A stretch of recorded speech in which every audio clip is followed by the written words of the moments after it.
ఏమండి, ఎప్పుడైతే ఒక దర్శనాన్ని దృష్టిలో పెట్టుకొని మనం కష్టపడతామో, ప్రయాసపడతామో, ఇంకా ఏవి మనల్ని గెలవలేవు. ఏవైనా ఎవరిని గెలుస్తాయో తెలుసా?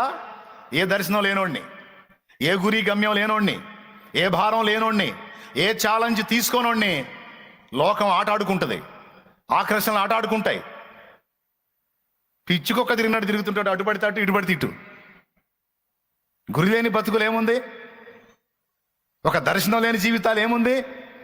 ఒక కర్తవ్యం, కార్యదీక్ష, నేను ఇది సాధించాలనే పట్టుదల లేని బతుకులకు అర్థమేముంది? పిచ్చికొక్కలు తిరిగినట్టు తిరుగుతూ ఉంటారు, అటు ఇటు అటు ఇటు అటు ఇటు.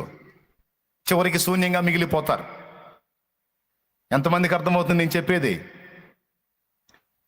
ఎటు పడితే అటు నడిపించబడతా ఉంటారండి. కానీ గురి కలిగిన వాళ్ళు, ఒక భారం కలిగిన వాళ్ళు, ఒక దర్శనం కలిగిన వాళ్ళు ఎన్ని చుట్టుముట్టిన లెక్క చేయరు. ఎందుకంటే అనుకున్నది సాధించాలి అంటే ఇక అదొక్కటే తప్ప ఇంకేం కనపడవు. ఇక ఆకర్షణలన్నీ బ్లర్ అయిపోతాయి. మన చుట్టూ ముట్టి మనల్ని లాగా చూసి ఆకర్షణలన్నీ బ్లర్ అయిపోతాయి. మనం సాధించాలనుకున్నది ఒక్కటే మన కళ్ళ ముందు ఉంటుంది. కొట్టు, గట్టి కొట్టు, అర్థమైతే కొట్టు, లేకపోతే సర్దుకో. ఈ మాట నేను రోషం కలిగిన వాళ్ళతో చెబుతున్నా, ఎదవలతో చెప్పట్లా, ఎదవ మోకాలతో చెప్పట్లా. రోషము, పట్టుదల, ఛాలెంజింగ్ మైండ్ కలిగిన వాళ్ళతో చెప్తున్నా నేను. ఆ తత్వం కలిగిన వాళ్ళు స్త్రీలలో ఉన్నారు, పురుషుల్లో ఉన్నారు. సౌలుకు అలాంటి దర్శనాన్ని దేవుడు ఇచ్చాడు, ఒక గురిని ఇచ్చాడు, భారాన్ని ఇచ్చాడు.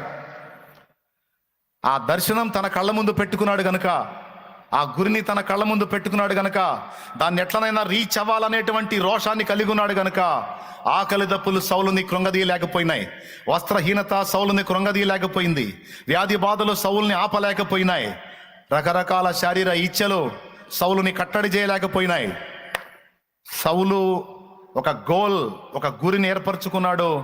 దాన్ని రీచ్ అయ్యే దిశలో ఒక వీరుళ్లాగా ప్రయాణం చేసిన యోధుడు పౌలు.